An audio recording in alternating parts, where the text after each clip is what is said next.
बिस्मिल्लाहिर्रहमानिर्रहीम। नाज़रीन अस्सलाम वालेकुम, मैं हूँ इमरान वसीम।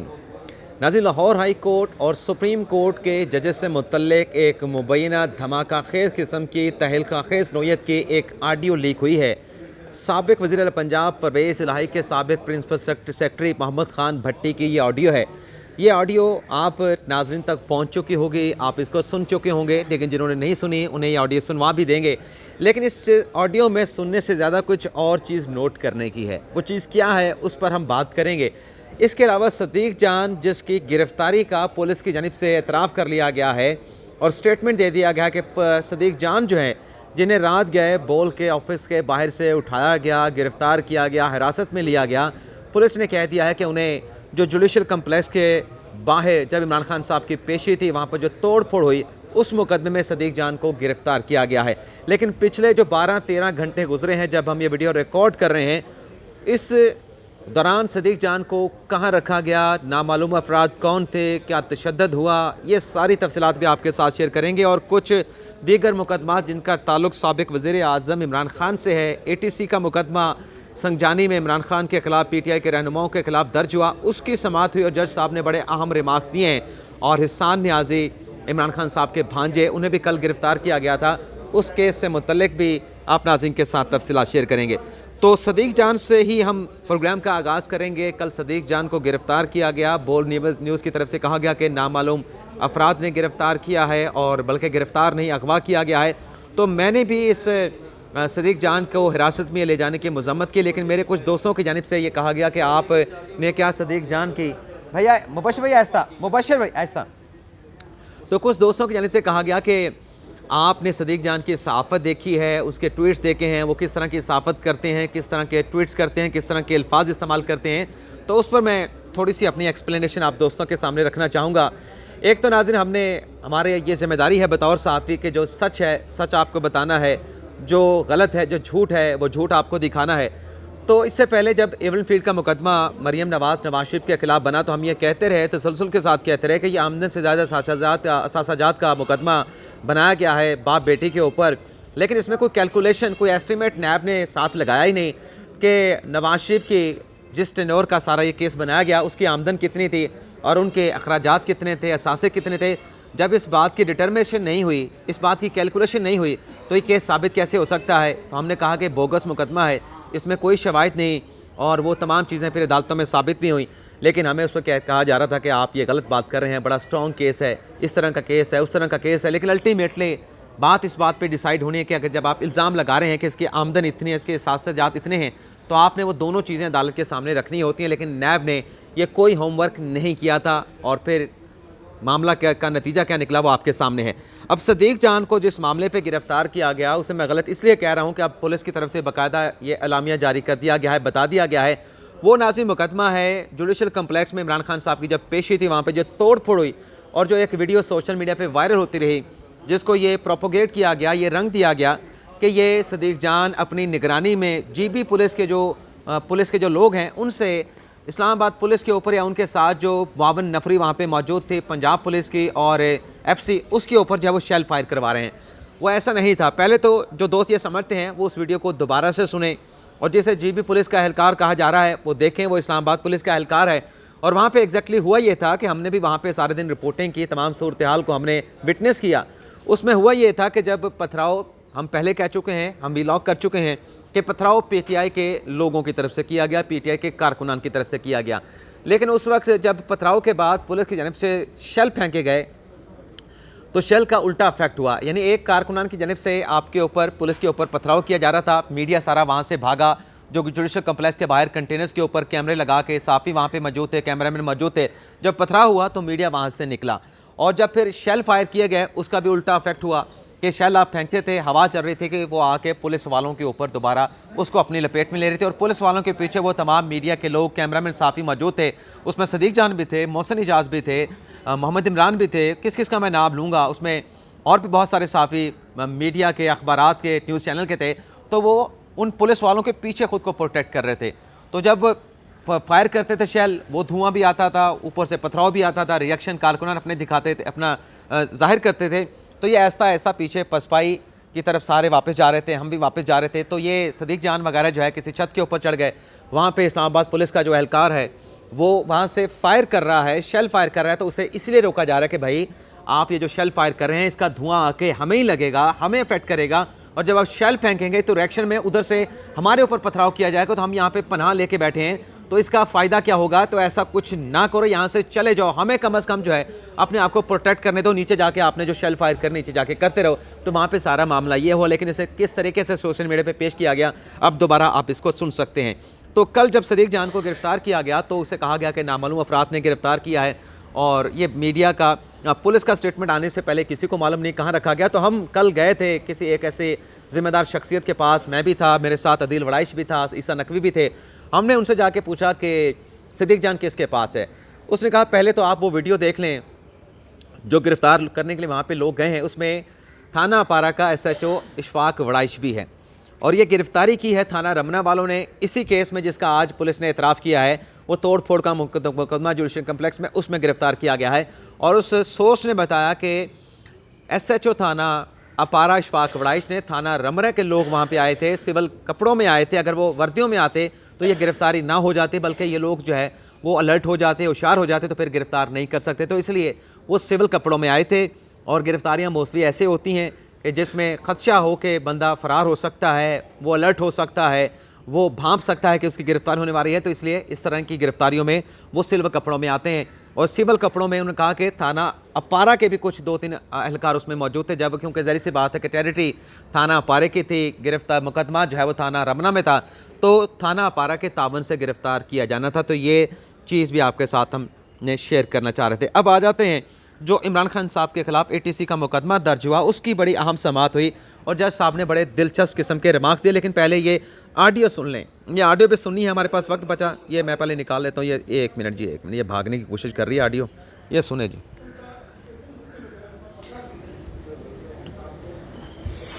अदालतों से सारे फैसले PTI के हक में आ रहे हैं, ये किस तरह मैनेज हो रहा है, कौन कर रहा है? मसलन सुप्रीम कोर्ट देखें, चीफ जस्टिस। इनसे सवाल हुआ मोहम्मद खान भट्टी से कि अदालतों से सारे फैसले सुप्रीम कोर्ट से PTI के हक में जा रहे हैं, ये कैसे मैनेज किया जा रहा है। तो मोहम्मद खान भट्टी परवेज़ इलाही के साबिक प्रिंसिपल सेक्रेटरी कहते हैं कि मसलन उन्होंने कहा कि सुप्रीम कोर्ट, इस पे वो मोहम्मद खान भट्टी ये जवाब दे रहे हैं, मैं आपको सुनवा दूंगा तो फिर काम जो है वो लंबा हो जाएगा। लेकिन वो ये कह रहे हैं कि चीफ जस्टिस उमरता बंदयाल को मैनेज नहीं कर सकते, और ये सोचा भी नहीं जा सकता कि उमरता बंदयाल को आप जो है वो मैनेज कर सकते हैं। लेकिन उन्होंने कहा कि 2 जजेस हैं जिसमें उन्होंने मुनीब अख्तर का नाम लिया और जस्टिस इजाज़ुल एहसन का नाम लिया कि उनकी जो है वो पूरी ज़िम्मेदारी उठाई हुई है। अब किस किस्म की ज़िम्मेदारी उठाई हुई है, इस हवाले से मोहम्मद खान भट्टी के इस बात से वाज़ेह नहीं होता। आगे चल के वो मज़ाहिर नकवी की बात करते हैं कि मज़ाहिर नकवी जो है वो बैकग्राउंड ये है कि उसके 2 बेटे हैं, उन दोनों बेटे उनके फ्रंटमैन हैं, वो गलत काम करते हैं, करप्शन करते हैं, टीका के करप्शन करते हैं, टिका के करप्शन करते हैं। एक इन्होंने इसके बारे में कहा, सुबह से शाम तक करप्शन करते हैं। अब इसमें उन्होंने आगे चल के उनसे पूछा गया फिर लाहौर हाई कोर्ट आप कैसे मैनेज करते हैं, उसका फिर उन्होंने बताया कि हम जिनके साथ चलते हैं उनके लुक आफ्टर करते हैं, तमाम जजेस के उनके काम नहीं रुकते, तमाम काम करवाए जाते हैं। और लाहौर हाई कोर्ट से मुतल्लिक बताया कि पहले ये मैनेज करते थे और फिर जो है वो उन्होंने कहा कि लाहौर हाई कोर्ट कैसे मैनेज करते हैं। चले सवाल आपको बता देते हैं कि मोहम्मद लाहौर हाई कोर्ट देखें, ये भी जिम्मेदारी उन्होंने लिया हुआ था, यानी जो जज साहबान की वो बात कर रहे हैं सुप्रीम कोर्ट के, उन्होंने ये ज़िम्मा लिया हुआ था। लेकिन उसके बाद फिर अली अफजल शाही जो दामाद हैं लाहौर हाई कोर्ट के चीफ जस्टिस, उनका वो आ गए, उन्होंने कहा कि ये मैं सब कुछ मैनेज कराऊंगा। और फिर उन्होंने कहा कि मेरे 2-3 जजेस हैं लाहौर हाई कोर्ट के, फ़ारूक हैदर साहब, जिसमें शाहिद करीम साहब का नाम लिया, शाहिद जमील साहब का नाम लिया, कि उनके साथ मेरा ज़ाती ताल्लुक़ है और उनके बच्चे भी मेरे बच्चों के साथ पढ़ते हैं। तो ये सारा इनका कोई 2 मिनट और 43 सेकंड का मुबैना तौर पे ऑडियो क्लिप है। और ये लग रहा है कि जो एंटी करप्शन की जानिब से उन्हें गिरफ़्तार किया गया है, इस गिरफ़्तारी में उनसे ये तफ्तीश इंक्वायरी की जा रही है सुप्रीम कोर्ट के जजेस से मुतल्लिक और लाहौर हाई कोर्ट से जजेस से मुतल्लिक। अब इसकी बात ये सच है, इसकी बात ये गलत है, कतई नज़र इस बहस में जाए बगैर अब ये एंटी करप्शन का ये ज़ाहिर की बात उनके ख़िलाफ़ केस है, करप्शन की है, महकमा मवासलात में करप्शन की है, सड़कों की तामीरात के ठेके देने में करप्शन की है। लेकिन उससे जो तफ्तीश हो रही है उसमें तमाम नौइयत के सवालात पूछे जा रहे हैं कि ये जजेस को कैसे मैनेज करते हैं, सुप्रीम कोर्ट को कैसे मैनेज करते हैं, सुप्रीम कोर्ट में कौन कौन से जज आपने मैनेज किए हुए हैं, हाई कोर्ट में कौन से जजेस आपने मैनेज किए हुए हैं। तो ये इस किस्म के सवालात जो हैं वो हालांकि एंटी करप्शन के जो केसेस हैं उसका डोमेन नहीं बनता, लेकिन इस किस्म के सवालात भी इस ऑडियो में आप सुन सकते हैं, बल्कि वीडियो है ये, इस वीडियो में आप सुन सकते हैं कि सवालात जो हैं वो अदलिया से मुतल्लिक़ तहरीक इंसाफ के हक़ में ये सारे फ़ैसले क्यों हो रहे हैं, उनसे मुतल्लिक़ मोहम्मद ख़ान भट्टी ये तहलका खेज़ किस्म के इंकशाफ़ात करें। हकीकत सदाकत खुदा जाने, ये बताने वाला जाने, तहकीकात करने वाला जाने, या फिर जो मुतल्लिक़ा लोग हैं वो जाने, लेकिन इसे मुबैना वीडियो ही कहा जाएगा जो उनसे तफ्तीश की जा रही है। अब आ जाते हैं जो इमरान खान साहब के मुकदमे की समाअत हुई, जिसमें जज साहब ने बड़े अहम रिमार्क्स दिए। ये नाज़रीन दहशतगर्दी का मुकदमा इंसदाद दहशतगर्दी की अदालत में आज इसकी समाअत हुई और उसमें क्या अपना पेश हुए इमरान खान साहब के वकील। उन्होंने कहा कि खान साहब जो है उन्हें इस्तिस्ना दिया जाए। खान साहब ने आज लाहौर हाई कोर्ट में पेश होना है और पिछली मरतबा आए थे तो आपने देखा कि यहाँ पे क्या हुआ था, हालात ख़राब कर दिए थे, पूरी कौम ने देखा। इमरान खान साहब के वकील जो थे अपना सरदार मसरूफ़ ने कहा कि पूरी कौम ने देखा कि इमरान खान पर पुलिस की जानिब से कार्रवाई की गई और जुडिशल कम्प्लेक्स आना चाह रहे थे, लेकिन उन्होंने इमरान खान को कत्ल का इरादा बना रखा था। तो जज साहब ने कहा कि पूरी कौम ने देखा लेकिन हमने नहीं देखा, क्योंकि जज साहब ने कहा कि हमारी केबल नहीं चल रही थी। और फिर जज साहब ने उनसे पूछा कि हम 3:30 बजे इस केस का फ़ैसला कर देंगे कि खान साहब की इस्तिस्ना की दरख्वास्त के ऊपर, और ये भी पता चल जाएगा कि लाहौर हाई कोर्ट में जो आप कह रहे हैं कि खान साहब पेश होंगे, वहाँ पे पेश होते हैं नहीं होते, ये भी पता चल जाएगा। और फिर जज साहब ने ये भी कहा कि आप इमरान खान की ज़मानत की दरख्वास्तें यहाँ पे लेके आ रहे हैं एक्सटेंशन की, अभी तक तो इस केस में अदालत ने इमरान खान को नोटिस करके बुलाया नहीं, कहीं ऐसा तो नहीं कि ज़मानत की दरख्वास्तें आपकी तरफ से दायर की जा रही हैं। और फिर जज साहब ने यह भी कहा कि क्या गारंटी है कि आज हाजिर की इस्तिस्ना की दरख्वास्त हम एक्सेप्ट कर लें और इमरान खान अगली पेशी पे पेश हो जाएंगे, ये भी अदालत ने कहा। लेकिन बहरहाल अदालत ने कहा कि 3:30 बजे देखेंगे हाई कोर्ट में इमरान खान साहब पेश हो गए तो ठीक, वरना अदालत जो है वो फैसला सुना देगी। यानी अब इस केस का फैसला खान साहब के हक़ में आना खान साहब की लाहौर हाई कोर्ट की पेशी से मशरूत है। और ये खबरें ये भी सामने आई हैं कि लाहौर हाई कोर्ट में आज इमरान खान साहब पेश होंगे और हिफाजती ज़मानत के लिए इमरान खान साहब जो हैं वो लाहौर हाई कोर्ट में जा रहे हैं। तो जज साहब को अगर ये कन्फर्म हो गया खान साहब लाहौर हाई कोर्ट में पेश हो गए तो फिर तो इस्तिस्ना की दरख्वास्त बज़ाहिर एक्सेप्ट हो जाएगी। लेकिन अगर खान साहब पेश ना हुए किसी भी जवाज़ के ऊपर तो फिर ATC अदालत से जज राजा जवाद अब्बास का फ़ैसला वो इस्तिस्ना की दरख्वास्त मंजूर करने से मुख्तलिफ भी हो सकता है। इसके अलावा नाज़रीन इमरान खान साहब के जो भांचे हैं एहसान न्याज़ी, उन्हें जो गिरफ़्तार किया गया उनकी बाजियाबी के लिए मुकदमे की समाअत हुई है। जज उम्मीद अली बलोच साहब ने समाअत की और पुलिस से पूछा गया कि आपने इस्लामाबाद हाई कोर्ट के बाहर से एहसान न्याज़ी को गिरफ़्तार किया, तो पुलिस ने बताया कि नहीं, हमने जुडिशल कम्प्लेक्स के बाहर से एहसान न्याज़ी को गिरफ़्तार किया और उनके खिलाफ मुकदमा था, बाकायदा उनकी गिरफ़्तारी डाली गई है। तो जज साहब ने कहा कि बाजियाबी की दरख्वास्त ये आई है मेरे सामने, आप 11 बजे एहसान न्याज़ी को पेश कर दें। तो तफ्तीशी ने कहा कि एहसान न्याज़ी को मुतल्लिका जुडिशल मजिस्ट्रेट के सामने पेश करना है, उसके बाद आपकी अदालत में भी पेश कर देंगे। तो जज साहब ने कहा कि ठीक है, फिर आप 11 बजे लेके आइएगा, लेकिन अदालत का जो ऑर्डर होगा फिज़िकल रिमांड से मुतल्लिक, जुडिशल करने से मुतल्लिक, वो आप हुक्म भी साथ लेके आएंगे।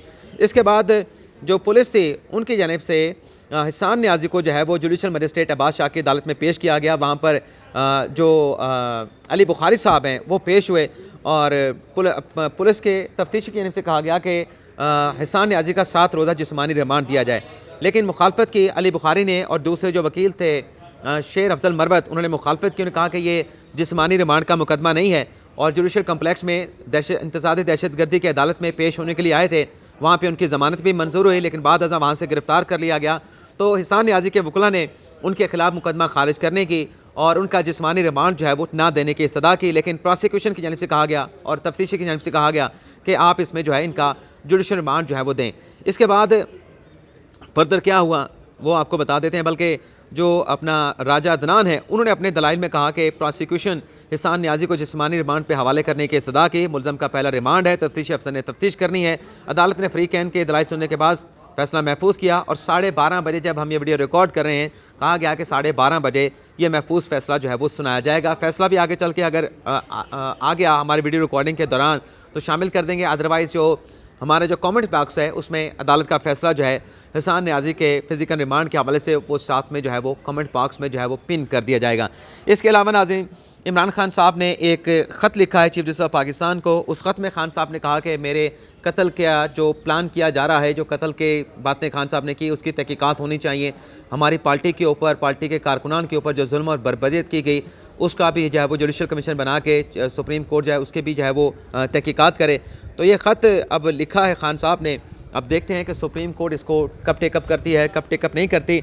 लेकिन जो ब्लेम गेम है जो खान साहब की जानिब से बार बार की जा रही है कि मैं सिक्योरिटी मांगता हूँ, मुझे सिक्योरिटी नहीं दी जाती, और खान साहब ने जिस तरह से इल्ज़ाम लगाया कि मैं जुडिशल कम्प्लेक्स में जा रहा था, वहाँ पे मेरा कत्ल का प्लॉट मनसूबा बनाया गया था, इनका मकसूद ये था, तो सिक्योरिटी अगर खान साहब को दी जाए, खान साहब कहते हैं कि मेरे कत्ल का प्लान बना लिया गया है, और अगर सिक्योरिटी खान साहब को उस तरह की ना दी जाए, बहुत ज़्यादा सिक्योरिटी ना दी जाए, तो खान साहब कहते हैं कि मुझे सिक्योरिटी नहीं दे रही, कि मुझे मरवाना चाहते हैं।